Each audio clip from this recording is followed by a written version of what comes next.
Theorem 8.3. If each pair of opposite sides of a quadrilateral is equal, then it is parallelogram.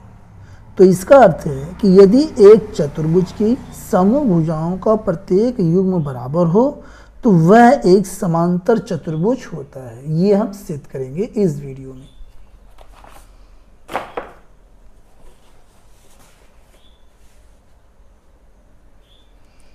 तो इसका figure पहले हम बना लेते हैं।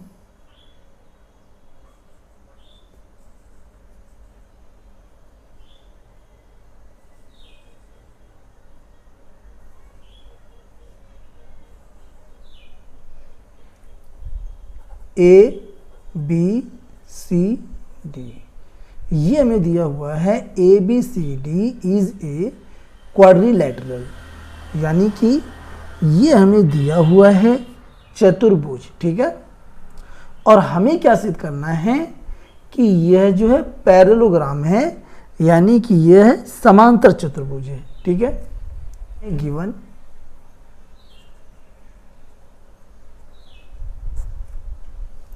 ABCD is a quadrilateral.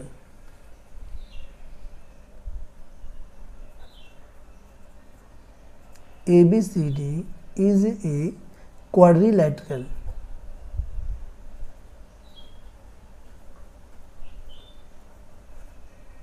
In which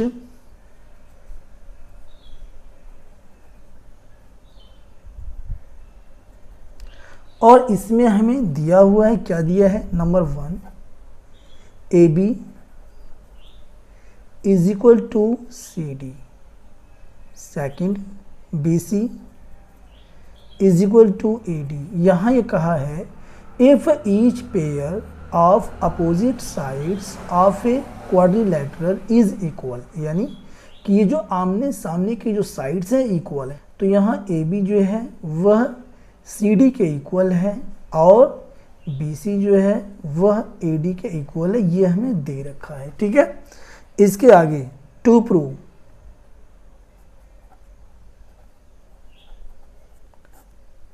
हमें सिद्ध करना है, क्या सिद्ध करना है कि ABCD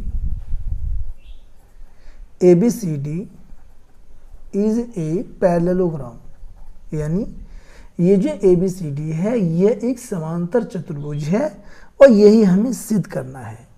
तो समांतर चतुर्भुज यानी कि पैरेललोग्राम की प्रॉपर्टी क्या होती है, हम नोट में पहले समझ लेते हैं।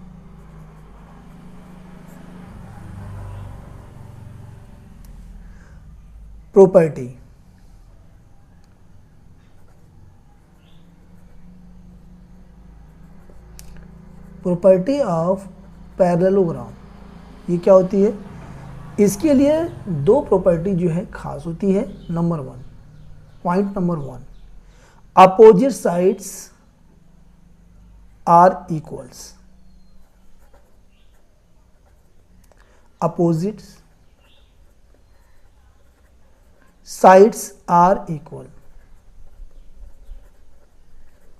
यानी पैरेललोग्राम के लिए आमने सामने की जो भुजाएं हैं वो बराबर होनी चाहिए, ठीक है, पहली कंडीशन है। दूसरी कंडीशन क्या है, इसमें अपोजिट साइड्स पैरेलल,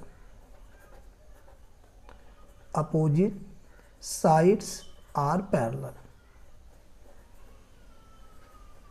यानी कि जो आमने सामने की भुजाएं हैं वे पैरेलल होनी चाहिए, समांतर होनी चाहिए।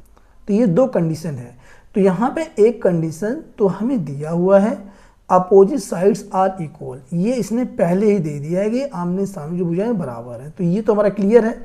अब ये दूसरा यदि हम सिद्ध कर लेते हैं, ये अपोजिट साइड्स आर पैरेलल, यानी ये जो आमने सामने की जो साइड्स हैं यदि पैरेलल हम सिद्ध कर लेते हैं तो ABCD हमारा ये पैरेललोग्राम सिद्ध हो जाएगा। तो यहाँ पे हम कर सकते हैं, जो हमें सिद्ध करना है इसे ब्रैकेट में लिख लेते हैं,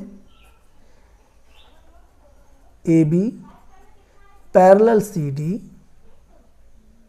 एंड BC पैरेलल AD, यानी कि हम क्या सिद्ध करेंगे, AB जो है वह CD के पैरेलल है और BC जो है वह AD के पैरेलल है। और जब इसे सिद्ध कर देंगे तो ये हमारा ABCD एक पैरेललोग्राम सिद्ध हो जाएगा।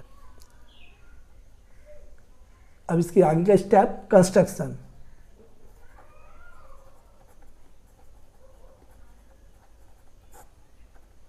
हम क्या करेंगे, AC को हम ज्वाइन कर देंगे।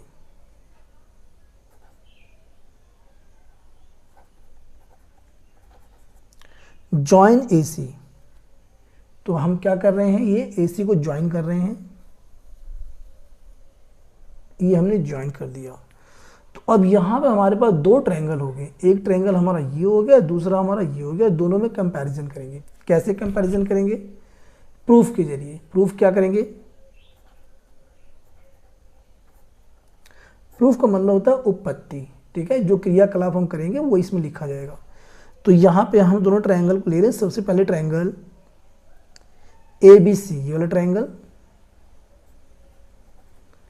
In triangle ABC and triangle CDA, triangle CDA हमने ट्रायंगल लिया है ABC और फिर लिया है ट्रायंगल CDA, इन दोनों ट्रायंगल में, ठीक है। अब इसके आगे तो यहाँ हम देखते हैं दोनों ट्रायंगल में AB जो है वो CD के इक्वल है, पहले ही दे रखा है।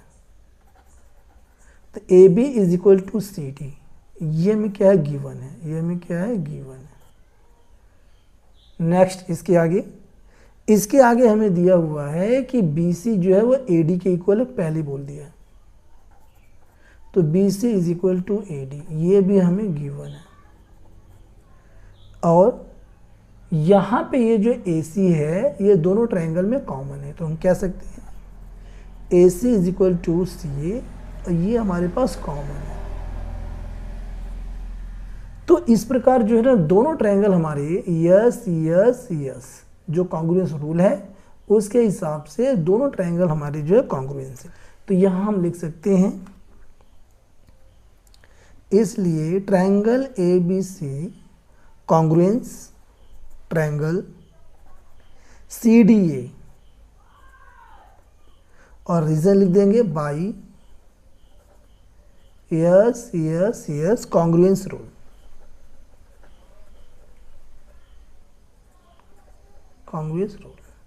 तो यहाँ पर हम ये क्लियर कर चुके हैं कि दोनों जो ट्रायंगल हमारे हैं, दोनों ट्रायंगल हमारी जो है कॉन्ग्रुएंस है, यानी कि सर्वांग है। तो हम कह सकते हैं ये एंगल 1 जो है इस एंगल के इक्वल है। तो यहाँ हम कह सकते हैं एंगल 1, ये हमारा एंगल 2।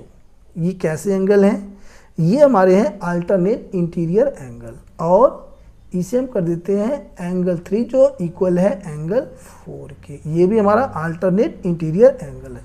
तो यहाँ हम लिख सकते हैं, रीजन में देना होगा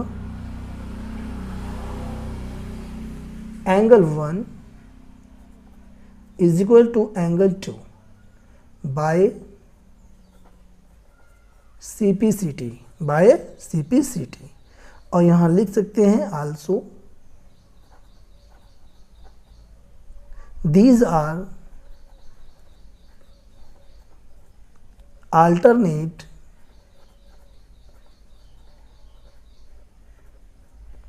interior angles, therefore AB parallel CD, equation number 1। तो यहाँ पे देखिए एंगल 1 और ये एंगल 2, ये दोनों एंगल इक्वल हैं, अल्टरनेट इंटीरियर एंगल है। तो यहाँ पे जो ये AB है वह CD के पैरेलल है, ठीक है। और ये तभी होता है जब इंटीरियर एंगल्स इक्वल होते हैं। क्लियर।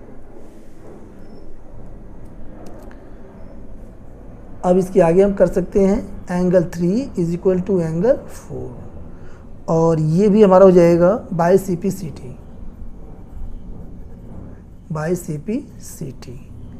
और यहाँ भी हम लिख सकते हैं यही ऊपर की लाइन आल्सो दीज आर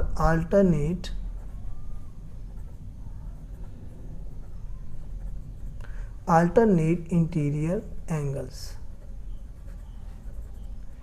तो यहाँ हम देख लेते हैं angle 3 is equal to angle 4। ये हमारा है एंगल 3 और ये हमारा एंगल 4। तो जब ये दोनों इक्वल होंगे तो यहाँ पे ये जो BC है वह AD के पैरेलल होगा, तभी जो है ये दोनों इक्वल होंगे। ठीक है, तो यहाँ हम लिख सकते हैं देयरफॉर BC पैरेलल AD, और ये equation number second. From first and